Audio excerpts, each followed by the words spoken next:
Hello, hello, Scorpio Collective, Sun, Moon, and Rising. Ako po si James. Kumusta po kayong lahat? And welcome po sa James Tarot PH. Diretso na po tayo sa inyong bonus reading na comprehensive, detalyado at talagang hindi bitin for your July goals unlocked. So, Scorpio, this time, pag-uusapan natin kung ano yung mga ways and paraan para sure ball mo makuha yung mga goals mo this time, kung ano yung mga blockages o humaharang, at ano yung missing puzzle piece na kailangan mo makuha in order for you to fully achieve yung mga goals mo sa buwan na ito.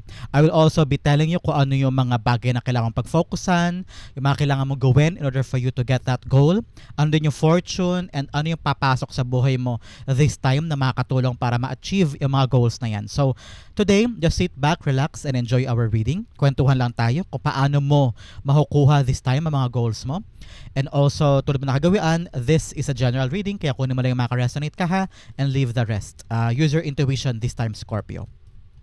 So meron ulit tayo isa pang tanong, isang sagot portion later. So mamaya kung meron kang pang malakas ng isang tanong, you can ask me that at the end of our reading. And sa isip lang, wag mo isusulat sa baba, sa isip lang, and we will answer that later. So Scorpio, thank you again for all of your donations po ha, saka po sa mga hindi nag-i-skip ng ads. Thank you again for your generosity and kindness. Yan lang po ang tanging paraan para supportahan niyo po ang channel natin every time na meron tayong free Scorpio reading sa ating channel. So thank you again for not skipping the ads. So Scorpio, na naghihintay sa inyo ngayong July para mabuksan na finally ang iyong mga goals. Inhale and exhale. At the center of your reading, you have the Knight of Swords. Beautiful. In the area of what's blocking your goals, you have the Five of Wands. In the area of what you need to do, you have the Two of Pentacles. In the area of where you need to focus on, you have the Hermit card. In the area of what's coming in sa buhay mo this month, you have the Three of Pentacles. Beautiful. In the area of your divine advice, you have the Four of Pentacles. In the area of your fortune, you have the Three of Swords. Beautiful. Napakaganda. In the area of your future tentpole, pagdating sa goals mo, you have the Strength card. Yes. At ang bagay na missing, ano yung kulang, ano yung parang missing puzzle piece na kailangan mo makamit this time in order for you to get your goal, you have the Seven of Swords. Beautiful. Okay, pag-usapan natin yan later in detail mode, but first, alamin muna natin kung ano lingering energy mo in your background. You have the Star card. Napakaganda. Nakita ko dito, Scorpio, you're now in the spotlight, especially with the appearance of Three of Pentacles here. Sinasabi ng spirit guides mo, eto na yung pagkakataon mo, you're on the limelight. Lahat ng mata ay nasa iyo. So ngayong buwan na ito, magkakaroon ka daw ng pagkakataon na ipamalas yung galing mo, either sa work o sa endeavor mo this time, na parang eto yung magbibigay sa iyo ng tsansa o oportunidad na ipamalas yung galing mo, ipamalas yung kakayanan mo, kasi parang bibigyan ka daw ng chance or assignment or task this time. You're in the spotlight, you're in the leadership role, or para ikaw yung mag-decide o ikaw yung magbibigay ng task or action for other people, and this will lead you to be on top. Okay? Parang kikilalanin yung galing mo, you'll be being seen this time, pakikinggan yung sinasabi mo, pakikinggan yung plano mo, so you're on the spotlight. Some of you na parang you're the star. That's why I'm here. You're the star. So meron sa inyo siguro balak mag-social media o maging content creator. Ito na yun. Ito na yung confirmation para sa Scorpio na yes, you can achieve it. You can do it this time. Okay, kaya mo to. Kaya mo siyang ma-achieve. All eyes are on you. And marami ka makukuhang attention from a lot of people, watching you, supporting you, agreeing with you, seeing your beauty, seeing your content, o kaya maraming makikinig sa'yo because you're the star right now. Para sa iba naman na hindi content creation ang tinutumbok na goal this time, nakita ko na parang yes, there is a task for you this time. Na ikaw yung punong abala, ikaw yung bida ang saya this time. Ikaw ang magkakaroon ka na malaking pagkakataon talaga na patunayan na ikaw yung magaling, ikaw yung great in that position, and you have what it takes to get more and to be more sa trabaho na yan o sa ginagawa mo this time. So, kunin mo ang pagkakataon, Scorpio. Believe in yourself. Kasi nakita ko, this is your prayer. This is something na matagal mong dinasal, matagal mong hinintay, umasa ka para sa bagay na ito. So ito na yun. Ito yung pagkakataon, kaya gawin mo na siya. Okay? Star card is also a card of healing. Meron sa inyo talaga gumagaling na from a pain. Especially here in the area of your fortune, you have the healing card here. So meron sa inyo gumagaling na from physical or mental anguish, o kaya unti-unti nang lumalakas ang katawan mo. So sa inyo, kung ang goal mo ngayon ay gumaling, ito ang confirmation na yes, healing is here, and congratulations po sa inyo. Salamat sa Diyos, ika nga. So ngayon, sabi rin ng spirits mo na do what it takes, okay? Now, time for you to really ipamalas yung kakayanan mo para ma-achieve mo yan. So, pag-usapan natin yung full spread in the area of your good stuff. You have the Strength card, the Three of Pentacles, and the Three of Swords. 3-3 is a card of support. So, sinusuportahan ka ngayon ng iyong ancestors, sa mga namayapan. So, kung meron ka mga namayapang ancestors sa palagi mo naiisip, Scorpio, this is a confirmation for you na sinusuportahan ka nila at ginaguide ka nila. Okay? Nakita ko rito sa area of good stuff, your strength and your resiliency will have a good outcome. People will support you. People will see your value. Papahalagahan ka. I'm seeing reward. I'm seeing na parang ngayon unti-unti mo nang binubuksan ang sarili mo, because before sobrang painful, sobrang nadurog ka, o kaya talagang hindi ka makabangon dati. Pero ngayon unti-unti na naghihilom yung mga sugat na yan, at ngayon nabubuksan mo na ang sarili mo with other people, naging open ka na, at napapakita mo na you're being kind to yourself, very very gentle to yourself in your approach in this thing. Kaya ngayon para nakita ko talaga nagbubunga na yung pag-sumikap mo, nagbubunga na yung mga pinagpaguran mo, and everybody is noticing that. So congratulations, at unti-unti ka na naghihilom sa mga bagay na pinaglugmukan mo dati. So congratulations, Scorpio. Very freeing, very healing, and congratulations. In the area of your current situation, you have the Two of Pentacles, you have the Knight of Swords, you have the Five of Wands. Ngayon, kailangan mo daw balansehin ang buhay mo, Scorpio. Hindi pwedeng gawa lang ng gawa, drama ng drama, o kaya kilos ang kilos for something that you're trying to fight for. No, hindi pwedeng sugod na sugod. Kailangan pinag-iisipan, tinitimbang. Okay? Kailangan balanse. Hindi pwedeng gora lang ng gora, hindi pwedeng sugod lang ng sugod. Dapat pinag-iisipan, dapat clear sa mind mo kung ano yung mga bagay na gusto mo. Okay? You're on the spotlight now. Maraming tao nakatingin sa'yo, maraming mga mata ang nakataas ang kilay sa'yo. Kaya this time around, you need to clear up your mind. Kaya mo yan. Don't give yourself added pressure. Wag basta sugod na sugod. Relax, just relax. You don't need to rush things, especially here with the Strength card. Kailangan kalmado lang, be gentle to yourself, and balance things out. Kailangan balansehin mo ang mga bagay-bagay. Hindi pwedeng nag-decision ka basta-basta. Kailangan tinitimbang mo, tama ba to?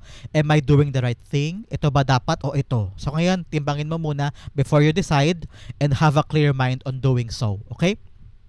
In the area of your fixing the situation, you have the Seven of Swords, you have the Hermit card, and you have the Four of Pentacles. Since sabi ng spirits po, you need to open up yourself. Ang tagal mo ng panahon na sinasarili lang mga bagay-bagay. Okay? Sabi ng spirits mo, you need to search for the right answers. And in doing so, sabi ng spirits mo kasi parang you're doing things on your own eh. Nakita ko yan, you're doing things on your own. But in the same time, you need to let go of something na hindi na umaandar o hindi na mahalaga sa'yo. For a very long time, nakita ko na parang naligaw ka na landas, o naligaw ka ng gagawin, o parang you've been lost. Yan, yun ang tamang term. You've been lost in search of greater things. No? Matagal kang umasa, matagal kang naghintay, matagal kang naghanap ng daan para lang makuha yung wina-wish mo, yung pinag-pray for mo. Pero for a very long time, kasi ikaw ang kumilos mag-isa eh. No? Hindi ka umahal sa ibang tao kasi parang feeling mo hindi ka naiintindihan, walang nakakaunawa sa'yo, walang gustong umintindi sa'yo, kaya ikaw ang kumilos sa mga bagay patungo sa mga kagustuhan mo o patungo sa mga pangarap mo. Pero ngayon, sabi ng spirits mo, you need to let go. Let go of old ways, let go of old system, mga bagay na alam mo na hindi na nag-work, kaya ngayon kailangan na pagbabago, kailangan mo na maging brave, and hindi mo daw lagi dapat gawin mag-isa ka. Okay? You need to open up yourself. Okay, Scorpio? Kasi mayroong mga taong handang magbigay sa iyo ng kalakasan to do that. Okay? Sabi rin ng spirits mo na sometimes huwag kang reckless in doing things on your own. Wag mo solohin ang lahat ng bagay. Hindi pwedeng ikaw lang at ikaw. Okay? Minsan kasi gumagawa ka ng bagay na pansarili mo, parang ako na yan. To the point na minamadali mo, ayan, na ano ka tuloy, na na re-reject ka o kaya na-disappoint ka sa nangyayari, you know? Parang nagkakaroon ka ng heartache or heartbreak when you do things on your own at minamadali mo, okay? Just take your time. Huwag mong madaliin para hindi ka malungkot, para hindi ka ma-disappoint, para hindi ka mag-fail, okay? May mga bagay kang i-let go para makagaan sa puso mo at mayakap mo yung sarili mo na much better, okay? You need to bitawan yung mga bagay para umandar yung mga bagay na mas mabilis at magkaroon ka ng kaparatagan sa puso mo. Because kung palagi mong bit-bit yung mga bagay na dapat mo nang bitawan, bumabagal ka. Kapag bumabagal ka, na-frustrate ka. At kapag na-frustrate ka, sarili mo ang bine-blame mo. So para hindi mo na i-blame ang sarili mo, para makapaglarga ka na at makuha mo na yung mga gusto mo ng mabilisan, kailangan mong bitawan yung mga nagpapabagal sa'yo, okay? Kung ano man yan sa buhay mo. Pwedeng karelasyon, pwedeng mga bagay sa buhay mo, mga mali mong habits, mga mali mong ginagawa, o kaya trabaho mo, o yung career mo na humaharang para maabot yung goal mo. Kailangan mo isipin yan sa buhay mo this time, Scorpio. Isipin mo yan. Kung ano yung nagpapabigat para ma-achieve mo na yung goal mo, okay? Nakita ko rito na your confusion at yung mga bagay na nagpapabigat sa'yo ang nagdudulot sa'yo ng sobrang pain. So make sure dapat linisin yung mga hindi pagkakaunawaan, okay? Either family member o kaya kagrupo, katrabaho, kailangan hanapin mo yung harmony, peace, pagkakaunawaan. Kailangan on the same page kayong lahat at bitawan mo na yung mga bagay na hindi mahalaga, okay? Para I'm hearing bitawan mo daw yung ego, bitawan mo daw yung pataasan ng ere, bitawan mo daw yung pataasan ng ihi, ano, parang kailangan magkaroon yakapin mo daw yung mga taong hindi kapareho mo ng paniniwala o hindi kayo nagkakaunawaan, hindi kayo nagkakaintindihan. Kailangan mo daw silang yakapin. Kailangan mo daw silang i-welcome sa buhay mo. Baka naman ikaw mismo din meron ka dapat intindihin sila sa kanila, sila din sa'yo para mawala yung mga pain, mawala yung mga bigat at rejection, okay? Para makapag-work na kayo as a team, para maka-survive na kayo at makuha nyo na yung success, okay? You don't need to work alone. You don't need to work alone. Don't go back to the past and work with other people, okay? Nakita ko rin dito na kailangan mo daw makipag-work sa ibang tao. Don't do it in the dark. Don't always think na kaya mo mag-isa. Kailangan mong timbangin ang buhay. Masyado ka na napapagod kasi sila sarili mo lang eh. So ngayon, kailangan mo daw maging matapang na tatagapin sa sarili mo na kailangan mo din ng ibang tao para ma-achieve yan. Okay? Be kind to yourself. Be kind to yourself. Okay? So pag-usapan natin ng yung full spread at the center, you have the Knight of Swords. Yes, wag ka magmamadali, Scorpio, sa mga gusto mong gawin. You have waited long enough sa mga bagay na gusto mo. Pinagdasal mo to, pinagpray mo to, hiniling mo to. So bakit ka magmamadali? So ngayon, hinay-hinay lang, gawin mo lang yung kakayanin mo, huwag ka magmadali. Kasi pag nagmamadali ka, baka may makaligtaan ka, baka mamaya meron kang mga detalye na nalagpasan mo. Kasi nagmamadali ka eh, no? So baka pag kakamadali mo, lalo lang mag-complicate yung mga bagay-bagay. So make sure this time around, just relax, buhisiin mo ng tamang oras, may karampatang oras, just on the right pace. Baka kasi pag hindi ka lang madali, makita mo na yung mga bagay na dapat mong ayusin, i-fine-tuning, buhisiin, ano. So, also when it comes to your decision, dapat pinag-iisipan. Huwag ka munang magde-decide o huwag ka munang tumanggi at huwag ka rin munang umoo sa mga tao o mga bagay na hindi mo pinag-isipan. Okay? The Knight of Swords being clarified by the Eight of Swords. Ngayon, iniisip mo hindi mo kaya, iniisip mo na baka mag-isa ka lang, iniisip mo na walang tutulong sa'yo, nag-self-sabotage ka na naman, kaya minamadali mo yung proseso. Kasi iniisip mo, kapag mabilis, kapag madali, ibig sabihin, effective. Hindi ganon, hindi laging ganon. Hindi porket mabagal ay walang nangyayari. Hindi porket matagal ay walang nangyayari o mali ka. Ibig sabihin lang, pag matagal, ibig sabihin, kailangan mo siyang i-cultivate at baka meron kang dapat pang gawin. Sinisiguro lang ng kapalaran mo ni God na nasa tamang pace ka, hindi ka na-overwhelm at saka tinututukan mo talaga bawat aspeto. Pero pag minamadali mo, akala mo lang yan na ay tapos ko na agad, okay na ako, success. Hindi eh. Pag minamadali mo, lalo pang lumalabas yung mga kulang. Lalo pa nako-complicate o lalo pang nasisira yung produkto. So make sure this time around, just take it easy at huwag mong isipin na kapag mabagal ay hindi na successful o kapag mabagal ay kulang na o kaya mali ka, okay? Kailangan alisin mo ang sarili mo do sa mga self-sabotage mo. Huwag mong sabotahin ang sarili mo. Always think positive that things will go on its right pace, on its right time. Gawin mo lang yung makakaya mo, gawin mo lang yung alam mong tama and everything will go smoothly. Okay? In the area of what's blocking you, you have the 5 of Wands. Yes, your mind. Napakagulo. Ang isip mo. Hindi ka pa makapag-come up on the right solution, on the right way to achieve this. Kailangan, Scorpio, ngayon pa lang isipin mo, ano yung tamang gagawin. Nag-uugat kasi ito sa takot mo with a self-sabotage card here na parang dahil sa takot na mag-fail, dahil sa takot na baka hindi ka deserving, baka sa takot na ipamukha sa'yo na mali ka o nag-fail ka o natalo ka ganyan, kaya lalong nako-confuse ka kasi you're trying to find out the best solution. A, B, C, D, or E. Sa kakaisip mo ng right solution, hindi ka na makapamili. Wala ka nang magawa, wala ka nang mahawakan dyan. So ngayon, you need to clear up your mind. Ano yung best solution, ano yung best step, doon ka magsimula. Okay? For some of you, for some Scorpio, ang humaharang daw sa inyo ay yung competition with other people. Masyado mo daw dinidibdib yung iba't ibang competition, away, gulo, sigalot. Kailangan paratilihing maayos yung laban mo patungo sa goals mo. Find peace with everybody. Hindi mo kalaban ang mga yan. Cultivate your relationship with other people, with your co-workers, with your teammates, with your community. Kailangan bati-bati kayo. Because yung mga taong yan din ang makikita mo sa taas. Yan din ang makikita mo pagbaba mo. So make sure mas lilangin mo ang relasyon mo this time. Okay? Okay? Scorpio, the 5 of Wands is being clarified by... Sabi ng spirit guides mo, you cannot do this on your own. Huwag mo daw laging isipin na kakompetensya sila. Makakatulong sila sa'yo, okay? Huwag mo harangan ang sarili mo with other people. They are not there to sabotage you. They are not there to fight you. They are also there to enlighten you. Marami ka rin daw matututunan sa kanila, okay? The 5 of Wands being clarified with the 4 of Wands. Yes, this will bring the stability in your life. Yung mga pinupundar mo, mga threshold na gusto mong tulayan, mga finish line na gusto mong maabot, makakatulong daw sila sa'yo. Kaya wag mo daw silang labanan, wag mo silang ituring na kaaway o kalaban. I-gather mo sila, build relationship with these people, at yan magbibigay sa'yo ng pundasyon para buuin yung future or goal na gusto mong buuin. Some other time, nakikita ko, someday, sila din yung mga taong lalapitan mo para makatulong sa'yo. Kaya build those relationships. O sa isip mo man ito, Scorpio, kailangan talaga one solid mind. Make up your mind. Make up your mind in your pursuit of this goal. Napakagulo ng isip mo, yan nakikita ko. Kaya, pag malinaw ng isip mo, saka kalilinaw ang daan patungo sa goals mo, patungo sa bagong yugto ng buhay mo. Okay? Clarify natin, using the monology, itong mga humaharang sa iyong mga goals, itong mga blockages. Okay? First, you have hold your vision. Yes, kailangan malinaw ang vision mo, hindi pwedeng paiba-iba.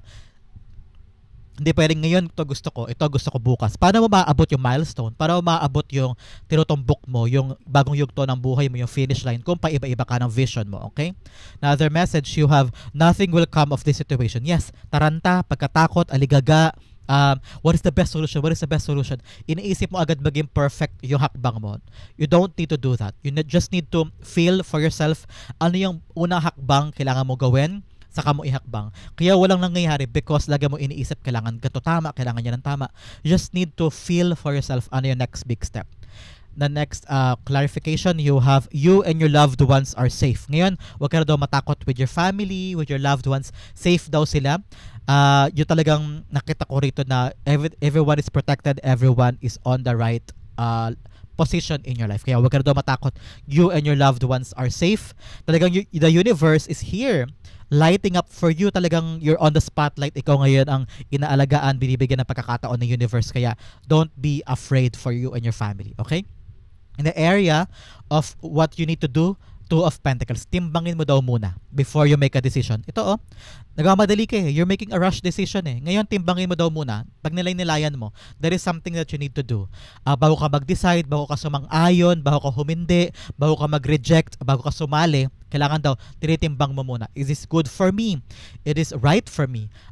Dito ba ako mag-succeed? Baka naman stagnant na naman ako dito. Baka naman nahirapan lang ako dyan. O baka hindi ako swak dyan. So make sure, timbangin mo daw muna bago ka mag-decide. Okay? The 2 of Pentacles is being clarified by... Nakita ko rin dito, Scorpio, na magkaroon ka rin doon ng time for rest ha. With the 2 of Pentacles, work hard, play hard, rest for yourself. Isipin mo rin daw ang sarili mo. Hindi puro kayod ng kayod at hindi rin puro leisure. Kailangan balance ang life, okay? Yan, the Two of Pentacles being clarified by the Two of Swords. 2-2, you're aligned. Aligned ka sa higher self mo. So kung ngayon nag-iisip ka, Scorpio, na bakit ko to ginagawa, hindi naman ako sure. Bakit ito yung desisyon ko, hindi naman ako ganun kalisidido, pero sa loob-loob mo, alam mo yun ang gusto mong gawin. Because you're aligned. Aligned ka sa higher self mo. Your higher self is really pushing you on this direction. Kahit na hindi ka sigurado, kahit na hindi ka sure, pero ramdam mo na ito yung daan Ibig sabihin, yung higher self mo ang kumikilos para sa'yo. Hinihila ka niya sa tamang landas, sa tamang paraan. Okay? Two is here telling you, yes, you're on the right direction, you're on the right path, kaya relax ka na. May guide ka talaga from the star. You're on the right path. You're on the spotlight this time at binibigay sa'yo talaga ng universe yung para sa'yo this time. So, 2-2, Two of Pentacles being clarified na Two of Swords. Ngayon, kailangan mo talaga mag-decide. And wag mo daw itong madaliin. Timbangin mong mabuti. Yan bang pagpunta ng Canada, yan ba talagang para sa'yo? Yan ba talaga makabuti para sa family mo? Kung mag-stay ka ba sa factory na yan ba talagang gusto mo?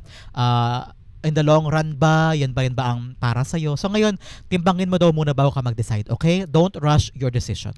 In the area of what you need to focus on, you have the Hermit card here. Yes, Scorpio, for a very long time naligaw ka, you feel lost, you feel like you're treading life alone. Pero sabi ng spirit guides mo, hindi mo kailangan mag-isa, hindi mo kailangan suungin ang bagay na to on your own. You need other people. Kaya siguro maraming tao sa paligid mo hindi ka nauunawaan, akala nila pakatigas ang ulo ni Scorpio, akala nila si Scorpio ginagawa lang ang mga gusto niya dahil gusto lang niya. No? Ngayon sabi ng spirits mo, hindi kasi nila naiintindihan Hindi nila naiintindihan na may hinahanap ka.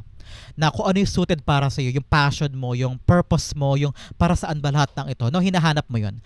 And sabi ng spirits mo, you cannot just do this on your own. You cannot just isolate yourself. Work with other people, collaborate with other people. Be with a group. Be a group member, no? Be a collaborative mind and soul. Baka daw doon mo mahanap ang sagot. If you have been working with other people, nandoon yung kasagutan, okay? No man is an island, Scorpio. Work with other people para matulay mo na, magawa mo na yung goal mo na yan, okay? If you will be finding these people talaga makakatulong sa'yo, mas gagaan daw, mas bibilis ang mga goals mo this time, okay? The Hermit card is being clarified by the Strength card. Yes, tapangan mo ang loob mo na i-admit mo sa sarili mo na kailangan kita, kailangan ko kayo. Kailangan ko ng assistance mo, kailangan ko ng idea mo, kailangan ko ng hinuha mo, kailangan ko ng palagay mo. Ano kaya gagawin ko this time? Have the strength to reach out to other people. Hindi yan kahinaan, hindi rin yan admission na hindi mo kinaya o nag-fail ka. No. It's just that alam mo this time na wise enough ka na. Maano ka na you have the full wisdom that other people can give you enough assistance. And the Strength card here, dalawang beses lumabas, ibig sabihin, be kind to yourself. Be kind to yourself. Be gentle to yourself na wag mo laging i-pressure ang sarili mo na abutin yon, kunin yon. Kung kaya na kailangan humingi ng tulong, humingi ka na ng tulong. Okay? In the area of what's coming in, yes, help is coming. People will come to you and give you the guidance or assistance na kinakailangan mo. Huwag ka nang mahiya. Huwag mo isipin na mahina ka. Huwag mo isipin na, ay naku, tinulungan nila ako. Ibig sabihin, hindi ako makakuha ng full credit. O kaya, isipin ng ibang tao na, hindi naman ikaw gumawa niyan may tumulong sa'yo. Okay lang yun. Ang mahalaga na gawa mo siya. Napagtagumpayan mo siya, nakamit mo siya. Nakita ko rin dito that people will see your value. People will now hear you, your side. People will now parang papahalagahan nila yung opinion mo, yung idea mo. You're being elevated in this leadership position. Nakita ko rin na you'll be rewarded for something. For a very long time, nakita ko yan. Parang umento sa sahod or leveling up in the position. Nakita ko rin dito na parang pinapalakpakan ka. I don't know why. Kung ito man ay client-based, parang na-reach mo yung quota and people are parang na-upload ka o kaya kina-congratulate ka kasi meron ka daw nakuha this time. So make sure this time, Scorpio, na huwag ka nang mag-solo. Yakapin mo yung collaboration and cooperation with other people. Okay? The Three of Pentacles, i-clarify natin siya. Collaborate ka na, makipag-cooperate ka na. Oo, wag mong sarili nila yung mga bagay-bagay because baka lalong tubagal lang pag solo mo. Ngayon, pag maraming tao, pag maraming nakakaunawa sa purpose mo, sa gagawin mo, sa bagay na yan na pinag-usumikapan mo, baka mas bumilis pa ang tagumpay mo. Okay? The Three of Pentacles being clarified by the Death card. Yes, you need to change how you view other people, how you collaborate with other people. Hindi mo sila kalaban, hindi mo sila kaaway. O, narinig ko rin dito, accept criticism. Accept valuable and constructive criticism na makatulong sa'yo. Hindi ka nila pinapabagsak, hindi ka nila minamaliit, hindi ka nila dinidikdik. Okay? This criticism, these opinions will change how you view your goal, how you view your wish and your prayer. Okay? Kung ano man yung tinutumbok mo na hinahangad mo this time, magbabago daw yung pananaw mo sa mga pangarap mo na yan kapag nakipag-collaborate ka na parang, okay, ganito lang pala kabilis. Okay, ganito lang pala ang paraan. Dati nahihirapan pa ako before, solo ko lang kasi. Ngayon, things are changing and everybody is working in your favor. So, congratulations. In the area of your divine message, yes, sinabi ko na sa iyo kanina, you need to let go of things that are not working anymore. Kung halimbawa sa trabaho, hindi pala nag-work na ako lang, solo ko lang, kailangan ko pala talagang makipag-collaborate with them or ask for their advice, or ask for their assistance, gawin mo na. Bitawan mo na yung mga hindi gumagana, bitawan mo na yung sistema na hindi pumapabor sa'yo, okay? Yakapin mo yung mga pagbabago, yakapin mo yung mga bagong bagay na valuable at this time.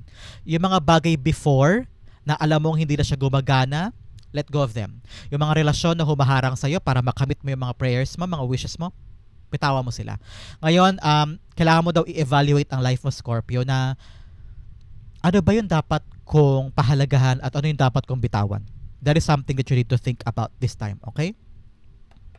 Halimbawa, yung mga bisyo-bisyo na yung bingo ka ng bingo every night o kaya nado kayo sa parke every week o kaya nanood ka ng basketball every day sa court nyo to the point na napapabayaan mo na yung inaayos mong papeles o yung nilalakad mong mga goals o kaya lagi kayo nasa parlor, lagi kayo nanonood ng Netflix every afternoon. Kung inaasikaso mo na yung papeles mo, sana tapos ka na. Yung mga ganun ba, Scorpio? Yung mga ganung example, ibig sabihin, let go of something that is hindering you para abutin yung mga bagay na gusto mo. Okay? That Four of Pentacles being clarified by the Ten of Swords. Yes, napapahirapan ka na daw. Kaya lalong tumatagal. Lalo ka nalulubog sa kumunoy because you won't be able to let go of things na alam mo dapat nang bitawan. Alam ko masakit, alam ko mahirap, pero kung yun ang tanging paraan para umalagwa ang buhay mo, gawin mo na. Because you're holding on too tight for something or for someone na nagpapahirap sa'yo. Sila ang dahilan kung bakit ka nahihirapan. Sila ang dahilan kung bakit ka nalulugmok this time. So bitawan mo sila. Sinasabi ko sa'yo, gagaan ang lahat. Okay? In the area of your fortune, ito maganda. Healing is coming. Sabi rin dito, nag-hold on ka pa from so much pain or trauma or from experiences na hanggang ngayon nag-replay pa rin sa isip mo. Sabi ng spirit guides mo, let go para makabangon ka na. Three of Swords here in the area of your fortune, sabi ng spirit guides mo, i-clarify muna natin tong angel messages by the animal card para mas malinaw ang mensahe sa iyo ng iyong spirit guides, okay? Unang-una, you have number 16. Importante po ba sa inyo number 16? Coyote spirit, trust in the divine detours. Yes, kapag hindi mo nakuha itong bagay na to at pilit mo pa rin kinakapitan, ibig sabihin hindi para sa iyo yun. So manalig ka sa Diyos na yung redirection, pagkatiwalaan mo na yan ay bigay sa iyo ni God. Pinoprotektahan ka niya kaya hindi mo makuha-kuha yan, kaya bitawan mo na. Pinapahirapan mo lang ang sarili mo, okay? Another message, you have number 21, Dove Spirit, be peace. Yeah, magkaroon ka ng kapayapaan sa puso mo na tatanggapin mo yung mga nangyayari, i-let go mo yung dapat i-let go para patungo ka na sa kabilisan ng mga pangarap mo sa buhay mo, okay? Another message, you have number 57, Quirrell Spirit, believe in yourself. Oh, naka naman, di ba? Napakasimple. Believe in yourself. Let go of dapat i-let go. Trust in the divine power na dadaling ka niya sa redirection ng buhay mo. Be at peace. Magkaroon ka kapayapaan sa mga bagay na nangyayari at magkaroon ka ng tiwala sa sarili mo na kakayanin mo lahat. Especially here, in the area of your fortune. Ito na ang pagkakataon na maghihilom ka na sa mga bagay na nagpasakit sa'yo in the past. Unti-unti ka na bumabangon, so congratulations. Kung ano yung painful experiences, mga rejection, mga heartbreak experiences, makakabangon ka na because you're now in the spotlight. May pagkakataon ka na nabaguhin ang kapalaran mo, kaya ituloy-tuloy mo lang, Scorpio, yung pag-iwas sa mga taong yan, paghilom mo sa mga past traumas mo, na hindi mo nababalikan, okay? Ngayon, marating lang silang lesson sa isip at puso mo, pero hindi na sila dapat gamitin pa para maging bitter ka o kaya para balikan pa, okay? Learn to move forward with so much grace, with so much healing and power, okay? The Three of Swords rather is being clarified by the Three of Swords. Yes. Bring back the power in your hands. Huwag kang pakadena sa mga taong nagpalugmok sa'yo o sa mga emosyon o mga pagkakataon o situation na nag-held you back. Okay? Na pumigil sa'yo para umabante. Ngayon, harapin mo daw future with bagong pag-asa. Transform your mind open your mind for the future. Putulin mo talaga ugnayan mo with the Queen of Swords sa mga bagay, tao, sitwasyon na ayaw mo na. Ayaw ko na sa'yo, ikaw yung humaharang sa akin, sobra-sobra na ginagawa mo sa akin, putulin mo yan. Putulin mo yung ugnayan mo. Huwag ka matakot na sabihin yung ayaw mo, huwag ka rin matakot na sabihin yung gusto mo. Be assertive, be decisive, and chase your dreams, okay? In the area of your near future, moving forward, strength card, yes, kailangan mo pa rin magpagkatatag. Kasi hinahabol mo pa rin yung katuparan ng mga goals mo. Okay? Naghihilom ka pa from the past what happened. At binubuo mo pa ngayon yung buhay mo, nililinis mo pa yung buhay mo, inaalis mo pa sa buhay mo yung mga tao, mga bagay, mga sitwasyon na pumipigil sa'yo para ma-achieve yung mga gusto mo. Nag-move on ka pa. Nasa adjustment period ka pa. Kaya sabi ng spirit guides mo, okay lang yan. Daanan mo lang. Kung nahihirapan ka pa rin, okay lang yan. Talagang ganyan nasa process ka pa ng healing, nasa process ka pa ng moving on. Kaya be kind to yourself, Scorpio, ha. Huwag mo masyadong bigyan ng pressure ang sarili mo. Okay lang magkamali, okay lang na yung plano mo hindi talaga matupad siya ng ganon. Sometimes naliliko yan, sometimes kailangan mong tugunan muna yung mga obstacles here and there. Okay lang yan, be kind to yourself. Huwag ka magpadala sa pressure, at saka ikaw mismo dapat kakampi mo yung sarili mo. Okay? The strength cards being clarified by, nakita ko rin kasi dito na kapag nilinis mo na yung buhay mo, umiwas ka na sa mga tao o mga bagay na nagpapasakit sa'yo. Syempre maraming mga tao na magkasalita against you o kaya makakarinig ka ng mga reaction. Okay lang yan. Putulin mo sila kasi cleanse mo yung buhay mo At kailangan mo magpakatatag, kailangan mo maging resilient, kailangan mo maging consistent din sa iyong effort, sa iyong performance, kailangan dire-diretso, okay? Huwag kang lalay na, huwag kang uurong, okay? The strength cards being clarified by the Six of Swords. Yes, patungo ka na sa calmer waters with the Six of Swords. Dire-diretso ka na daw sa katahimikan, kasaganahan, pagka-order o pagkaroon ng pagbabalik ng katiwasayan sa buhay mo. Patungo ka na daw doon. Kaya ngayon maging matapang ka, kayanin mo umiwas sa mga taong ito, putulin yung mga bagay, iwanan yung mga dapat iwanan para patungo ka na sa kasaganahan, kaayusan ng buhay mo. Okay?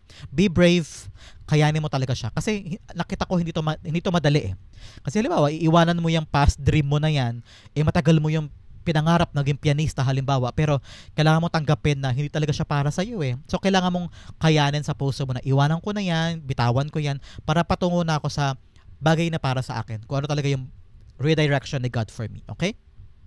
In the area of what's missing is your ability to work with other people. Sinasarili mo lang kasi for a very long time Sarili mo, ikaw ang kumikilos, ikaw ang gumagawa, ikaw ang nag-solve. Hindi mo sila inaabala, hindi mo sila sinasabihan, o hindi ka nagko-consult with other people. Now is the right time for you, Scorpio, to really reach out. Hindi lahat ng bagay sarili mo ang aasahan mo. Hindi lahat ng bagay na ikaw lang kikilos. I know siguro baka nakasanayan mo yan, baka breadwinner ka, o baka single mother ka, single parent ka for a very long time, ikaw lang gumagawa mag-isa. Pero sabi ng spirit guides mo, baka yung mga anak mo, mga kapatid mo, pwede mo nang asahan, pwede mo nang hingaan ng tulong, pwede mo nang makasama para tuparin to mga goals mo. So, you cannot just always work on your own. Nakita ko kasi na baka meron kang trust issues with other people, pero ngayon makakahanap ka doon ng mga tao na talaga namang magiging kasama mo, kaakibat mo para gawin yan. So, ngayon, be brave, admit to yourself that you also need other people's help, okay? The Seven of Swords also here para sabi ng spirit guides mo, mag-relax ka naman, learn to have fun sa ginagawa mo, okay? Hindi pwedeng laging seryoso lagi, okay? The Seven of Swords being clarified by the Eight of Cups. Yes, always, sabi dito parang leave something behind, na parang you cannot just work on something na nagpapahirap sa'yo and to the point na pagod ka na ayaw pa rin lumapit. Leave that system. Iwanan mo yung mga ganyang mindset mo na kaya ko ito mag-isa, okay lang ako. Pag tinatanong ka naman kasama, hindi, okay lang, kaya ko lang, pero ang realidad hindi mo na kaya, o realidad hindi mo na alam ang gagawin mo. So make sure na kung mawala ka na sa nagpapahirap sa'yo, okay? Learn to collaborate with other people. Nakita ko rito na once makita mo yung mga tao na makakatulong sa'yo o makakapagbigay sa'yo ng paggaan ng mga sitwasyon, unti-unti ka makakawala doon sa struggle. Okay? Make sure leave the place or leave the situation mo na ikaw lang mag-isa. Okay? Malungkot ka dyan. I know na siguro nasanay ka na, pero ma-admit mo rin na kailangan ko yan, kailangan ko ito, kailangan ko kayo, kailangan ko na advice mo, kailangan ko na help mo. Umalis ka na daw sa bagay na ginagawa mo ng solo. Okay? Learn to move on. At makikita mo unting gagaan ang lahat ng yan. So Scorpio, this is your July goals unlocked. Hopefully po ay nabuksan ko ng isipan mo kung paano mo ma-achieve ang goal mo this time. Okay?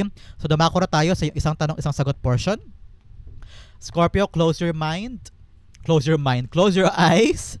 Anong close your mind? Close your eyes and think and concentrate of that question. Spirit guides, ibigay natin kay Scorpio sagot sa kanyang tanong. You have 1 and you have 2. Scorpio, bigyan din kita ng additional angel whisper card na bibigay sa iyo ng clarification para because yung angel ay nasa tabi mo ngayon at ginagabayan ka sa question mo na to. You have 1 and you have 2. Okay, Scorpio, open up your eyes, inhale and exhale. This is the answer to your question. You have Queen of Swords upright, you have the 7 of Cups reversed, you have not the right time, and you have opportunity. Okay, sabi ng spirit guides mo, bukas ang isip mo eh. Okay ka na eh, para meron ka ng paninindigan, meron ka na naiisip for the future, na gagawin mo dyan sa question mo. Somehow, sigurado ka. Somehow, nakikita mo yung importansya niyan at very assertive ka, very ipaglalaban mo to. Yan nakita ko. Pero sabi ng spirit guides mo, with the 7 of Cups in reversed, parang hindi ka pa sure. Parang magulo pa sa, hindi ikaw ha, parang magulo pa yung sitwasyon. Parang hindi pa sure kung alin dyan ang papasukin mo, kung sigurado na ba yan, kung ready ba talaga yung path na yan, o clear na ba yan. Sa'yo, sigurado ka, pero yung landas, hindi pa. Scorpio, very, very definitive para sa question mo. So ngayon, sabi ng spirit guides mo, kailangan mong alamin kung sigurado na ba yan, kung sureball na yan, kung legit ba yan, yung question mo. Make sure na sigurado yung papasukin mo dyan para hindi masayang yung effort mo at yung kaya mong ibigay. Kasi baka mamaya hindi pa yan sure. Baka mamaya ay meron ka pang dapat malaman patungkol dyan. Sabi naman ng angel mo, not the right time. Hindi pa ngayon. Huwag ka munang kumilos pertaining to your question. Kailangan mo munang alamin kung legit, kung totoo, kung tama ba yung pintuan na yan, yung offer na yan, yung pintuan na yan. Make sure na based on reality yung mga bagay na yan bago mo aksyonan. Because nakita mo naman na opportunity to yan. May naghihintay naman sa yung opportunity regarding this. Kaya lamang sa ngayon, wag muna kasi meron ka pang dapat buhisiin tungkol dyan. Okay, Scorpio, that is the answer to your question. Hopefully po nasagot ko yan. Ito rin po ang inyong July goals unlocked reading. Sana po'y malaman mo na yung right strategy para makuha mo na yung goals mo this July. I'm rooting for you, Scorpio. Thank you again for watching hanggang dulo. Sa po kayo nakarelate, sa po kayo nakarelate, comment down below and I'll be reading your messages. This has been James for James Tardao PH. God bless everybody.